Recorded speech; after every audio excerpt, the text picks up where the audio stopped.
The last of the petty cash went down the drain for Twinkies and coffee and a busted chain. No more donuts, no more caffeine. The first ones are sitting on our heads. Yeah, crew hats. Yeah, so because it was filmed in London, they've done like a crew logo, which is of like the London Underground logo. Very similar. Yeah, and it's got UK Crew 2023 written across the bottom, and then Firehouse along the bar, where it'd normally be the station name, because like we said, that is the that was the code name of the film, wasn't it? Which was really cool. So really cool to have stuff like that, and there was a couple of different crew hats. So I've got one here. This is a beanie hat. Yeah. Now I'm not really a beanie hat guy myself. I don't know about you, Chris, but they're not really No, I've got to be honest. I would wear this, other than the fact that I don't want to ruin it. Yeah. So it's Yeah, so I wouldn't really wear mine because it's not my sort of thing. But this it's like a khaki colour, and it has like instead of the name of the Ghostbuster, it's got Firehouse. It's like a name patch. And then it's got the Ghostbusters logo, and that's got cast and crew with 2023. So these were given to not only the crew but the cast as well. Yeah, so, which is very, very cool. Then we've got some other bits. So we got crew jackets as well, haven't we? Yeah, we got crew jackets. Yeah, they're really nice, and because there was a whole thing obviously on set and afterwards, people going on once they'd seen the first couple of trailers about the red coats, which obviously they don't get seen as much as we thought they were, but I remember as soon as that trailer was out, a bunch of us put a picture of us up in our crew jackets. So I know I did. I think Kieran did. Yeah. Did you put one up? I can't remember. Possibly. Who knows? Yeah, and suddenly we're inundated with messages saying, "Where did you get your jacket?" And all we could say is NDA, non-disclosure agreement. So we couldn't tell anyone at that point in time. But they were like I guess a cheaper variant of the coat they used. Yeah, of the wax sleeve. Yeah. I mean, that was a difficult thing as well, because once they come up, obviously, I spoke on the, and it's not meant as a name drop. I stood next to Celeste, and she had her coat on, and Celeste she's a lovely young lady, really, really is lovely. Very, very easy to talk to and that. And I loved the jacket, and I think we was talking, I said to her, and she went, "Oh, I really like it as well. She's, it's keeping me nice and warm. She's really well designed." So, I said, "Oh, what's the make of it?" And so I knew they were a Waxley Sabertooth too. Yeah. But a few people had said to me, "You got any idea what the jacket's on?" I said, "Yeah, it's a Waxley Sabertooth too." "No, it's not." So I said, "Okay." Yeah. Walk away, leave it alone, because everybody knows best. But we had been there, and we'd been on set, so we'd seen it. We knew what they were, but people are going to be adamant that they. Yeah, people always think they know best. It's a bit like that with the boots. I remember just being in front of a rack with all their boots on and seeing what they were and all that, and people saying no, they're these, and it's like they're not because I've seen them literally 2 foot from my face.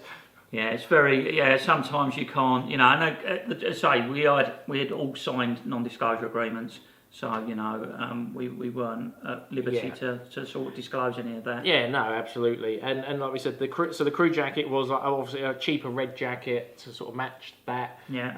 And it had the Firehouse name tag and then a black cast and crew logo on the arm. And they're very nice jackets. I wear mine in the winter all the time, actually. So, very nice jackets. And they came with this thank you card, which I have framed, and it's, in fact, I'll read it out. It says, whenever you choose to wear your Firehouse crew jacket, we hope to remember that you are a Ghostbuster, and this next chapter in our story could never have happened without the hard work and dedication of this extraordinary crew. Filming Ghostbusters Firehouse here in the UK has been a dream that we will never forget. Your level of craft and passion is inspiring. Thank you for joining us in telling a Ghostbusters story that will be enjoyed by generations of fans across the world. With respect and gratitude. And then it's got some signatures which are printed underneath of the main directors and producers and all that sort of stuff. And that was inside the jacket. It's a very nice little card, and it's actually double-sided as well. So it's the same print either side. So very nice. That. And then what other crew stuff did they have? Crew coin. The crew coin. They did have the crew coin, and I have one of those here in a frame. And it's the crew logo one side. Yeah. And then the other side, which we can't look at because I've got it in a frame. Is the Firehouse in like a gold colour. These were quite coveted, the coins. Yeah, they weren't given to everyone. No, and they were, a lot of people, and even today, I think people are still looking for the coins. Sometimes you can strike lucky and have a bargain. Sometimes you've got to pay through the nose for them. So. Yeah, well, I seem to remember our friend Dan O'Denton got lucky where someone had listed one on eBay for like £50 or something, and he happened to be on eBay at that time and got lucky and bought it. At the same time, I believe one went at auction for about £500 at that point in time. Exactly. So, and I think we have to remember, whilst we were saying most of all the crew were friendly and enjoyed it, some people, they're not bothered by the crew gifts. Yes, exactly. It doesn't mean anything to some people. They loved being on the film, they loved being part of it, but the gifts as such, and a lot of them have come onto the market. Yeah. And that's, I think that's the norm with a lot of these things. Yeah, a lot. You look up crew gifts for any film and you'll find some stuff out there for any of them. And another thing was this postcard, which I actually think come with the beanie hat. It did, I think that's right, yeah. And it says Winnersh, and it's a bit like the Hollywood sign. Yeah, that's right. And then it's like a postcard. So the other side it has printed signatures of, I believe it was Paul Rudd and Carrie Coon. Yeah, which is nice. And then obviously these little wristbands, Firehouse wristbands, which were for some of the crew. So very nice things. I think that covers it for all the crew stuff. No, I'm completely wrong on that. I'm jumping way ahead of myself. So we managed to get a few other little crew bits. So we've got some crew t-shirts. So there was different crew t-shirts. So we'll start with the first one, which is like the main crew t-shirt, which has this really nice image on the front, and it's got like the firehouse, it's got Garaka, which at that point in time, I didn't know his name was Garaka. No. I don't know if you did or find that out. Yeah. It's got the Ecto 1, it's got a little mini puff, and I have always been told, correct me if I'm wrong, that artwork was done by Gil himself. That's right, yeah, designed by Gil, yeah. Yeah, and it is really nice artwork, and I don't wear this t-shirt out, and I really should, because it's a nice t-shirt. Yeah. There was copies of that available through somewhere like TeePublic, I think. Yeah, so, I believe there was, so I think that might be the way to do it. And of course, the way TeePublic prints their stuff, they actually come out a bit smaller than the original, so you can't get it mixed up with an original. No. So if anyone's ever trying to sell one that's original, you can normally tell because it's a much larger print than you'd get on the copy, so to speak. And then we've got a Props Crew t-shirt, which isn't much different in design. It's just got the Firehouse logo and then Props Crew 2023 underneath. And you've got one of these as well, haven't you, Chris? Yeah, they're quite coveted. Anything from the props departments always are. I've got a lot of stuff from GB1 and GB2. Yeah, you got a nice jacket fairly recently from GB2 as well. Yeah, William Falsh's jacket. So and all that sort of stuff massively sought after because there's only limited numbers of those ever made. And then this is the Props Modelling Crew, which is a really nice logo. So it's like almost like a Ghostbusters 4 logo. It's got Moogly holding up like the heavy metal devil horns with each hand. Very cool. Very nice. And then the only other crew bit we have, unless there's anything else I've missed, is a costume department tote bag, which I really like designing this. They've used the engineers patch. Yeah. And it says Ghostbusters Costume Engineers, what do you want? Established 2023. Which reminds me, I think you were telling me a story about the engineers patch off camera before we started. Yeah, I mean, so the day we went to costume and we was allowed free roam in the costume department, I think the guys will back me up on this.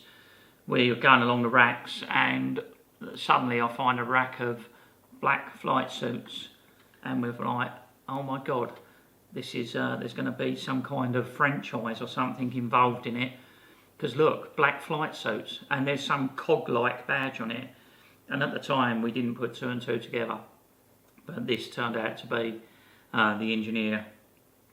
Yeah, the engineer flight suit. Yeah, which obviously James Acaster and that was wearing. So so that was pretty cool to have seen those, but we didn't realise the significance of it at the time. So yeah, and it's such a simple design, but yet so good. Yeah, and all the simple designs are. Oh, good. Yeah, that's it. Yeah, so that's it for the crew items, but we managed to get some actual props.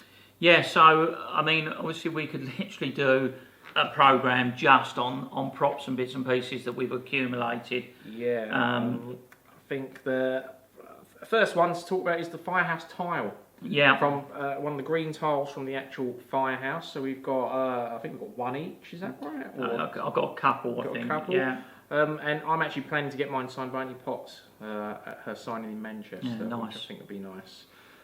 Yeah, I mean, it's just a green tile. I don't think we can say much more about that, really, can we? But it's nice to have.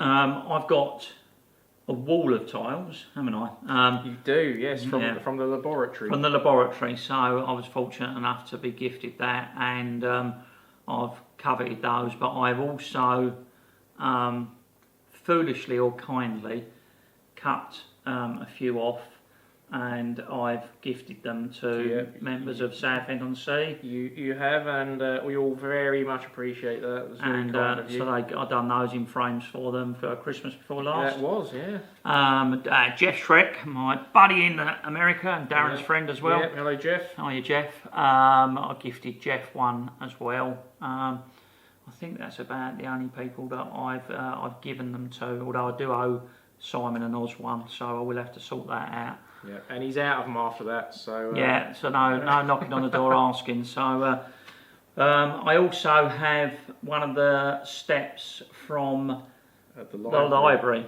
Yeah, that's a big old piece. So, you know, it wouldn't mean much to anybody, but it meant a lot to me. So, yeah. And that's the funny thing about some of this stuff, isn't it? It's like the firehouse tile is just a green tile.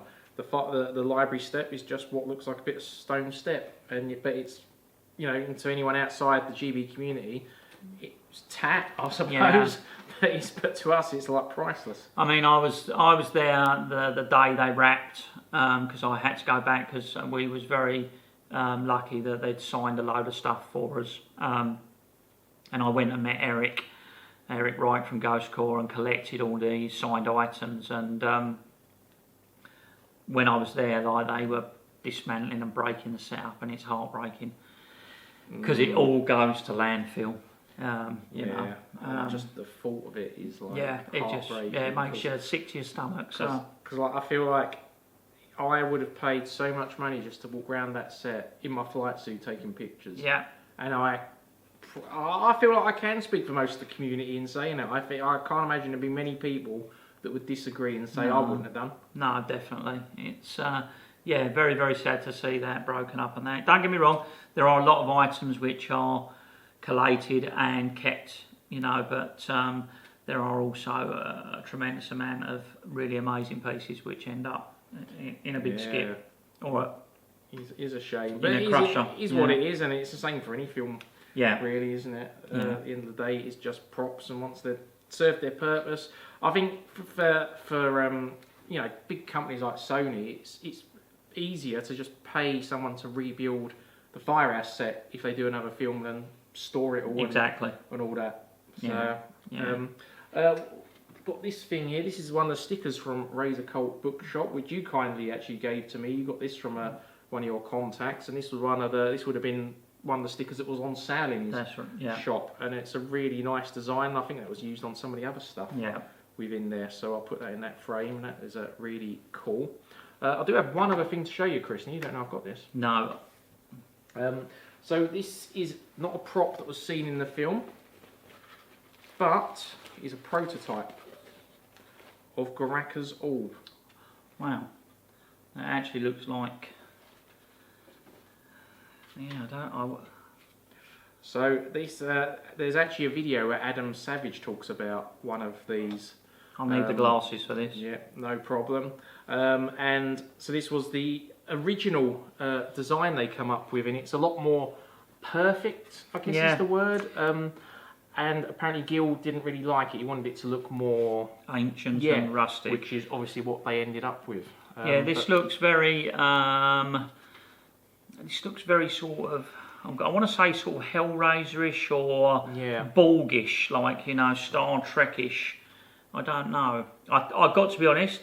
I think it's a fantastic piece because Yeah, I mean, but how often can you get find another prototype? one. Yeah. Find another one. But the design they went with is 100% better. But that's fascinating, and you kept that one quiet. Yeah, so, I was waiting until today to show you that, and it was very happy to get that. Yeah. And it's cool to see, just how it differed from the what they ended up with. So I'm gonna raise your devil's testicle. And I'm going to show you a couple of items which I was lucky enough, and looking forward to seeing these. Darren's been looking forward to. So I was very kindly, I managed to procure these from somebody off of set, and these, as you can see, are tea towels. But these were sold exclusively in Ray's bookshop. Yeah, and the designs on them are just absolutely incredible. If they'd done posters of that design, I would buy that. So that's one. There are actually 4 designs for those that are interested, and I've managed to get 2 of the designs. These were only given to some of the cast and crew, so there aren't many of these floating around, and people don't tend to part with them. Yeah, and that I think is that the same skull that was on the it's very similar. It's very similar, yeah. And it has Ray's Occult books at the bottom with the address, and fantastic designs. And I mean, if anyone who makes Ghostbusters merch is listening, just releasing a set of tea towels with these designs or posters or anything would just be... Yeah, I think Jeff Schreck's fortunate enough to have one of these designs as well. I think what I can tell you is one of the other designs is the standard black and yellow Ray's Occult design. I cannot for the life of me remember what the 4th design was. But very, very pleased to own those in my collection. So. Yeah, absolutely incredible. Yeah. They are. The last of the petty cash went down the drain for Twinkies and coffee and a busted chain. No more donuts, no more caffeine and rain, just saving the city and feeling the strain. Ray's got a plan, but it's held with tape. Egon's experiments always misbehave. Venkman's flirting, but it's all escape, while the bank account looks like a dried up lake. The last of the petty cash went down the drain for Twinkies and coffee and a busted chain. No more donuts, no more caffeine and rain, just saving the city and feeling the strain. Ray's got a plan, but it's held with tape. Egon's experiments always misbehave. Venkman's flirting, but it's all escape, while the bank account looks like a dried up lake. The last of the petty cash went down the drain for Twinkies and coffee and a busted chain. No more donuts, no more caffeine and rain, just saving the city and feeling the strain. Janine shouting, the budget's toast. Ghost traps buzzing, but we're broke the most. No time to worry when there's a haunting post, but who knew fighting ghosts cost a ton of dough? Take one last job and hope for luck.